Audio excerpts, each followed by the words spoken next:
জানো তো, অন্য স্টেটে থাকার যেমন খারাপ দিকও আছে, তেমনি অনেক ভালো দিক আছে। এই যে আজকে এই ভিডিওর মাধ্যমে আমি তোমাদের দেখাবো আমি কিভাবে এখানে ঘি তৈরি করি। এবং এই ঘি তৈরি করাটা আমি শিখেছি আমাদের কোয়ার্টারে যেসব লেডিস থাকে রাজস্থানী তাদের থেকে। তার জন্য আমরা প্রত্যেক দিন যে দুধটা জাল দিই রাত্রিবেলা, সেই জাল দেওয়া দুধটা আমি ফ্রিজে রেখে দিই এবং সারা রাত ফ্রিজে থাকলে একটা মোটা সর পড়ে যায়, সেটাকে আমি 10 দিন থেকে 12 দিন মতো স্টোর করি এবং তারপরে সেই সরটাকে জাল দিলে একদম পাতলা হয়ে যায়। তারপরে যে প্রসেসে আমরা দই জমাই সেই একই প্রসেসে সেই সরটাকে আমরা জমাই এবং তারপর এই যে দেখতেই পাচ্ছ আমি এখন এই প্রসেসে মাখন বের করব।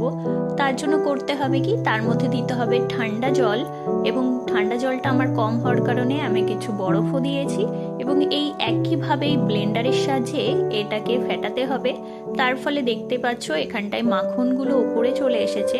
তোমাদের যাদের কাছে এই হ্যান্ড ব্লেন্ডারটা নেই, তোমরা চাইলে মিক্সির সাহায্যেও এই মাখনটা বের করতে পারো। এরপরে অন্য কোনো ভিডিওই আমি মিক্সির সাহায্যে তোমাদের মাখনটা বের করে দেখিয়ে দেব। এরপরে কি করতে হবে, মাখনটাকে চেপে জল পুরো বের করে নিতে হবে। তারপরে ঠান্ডা জল দিয়ে মাখনটাকে ধোয়ার পর একটা পাত্রে দিয়ে সেটা গ্যাসে একদম লো ফ্লেমে জাল দিতে হবে।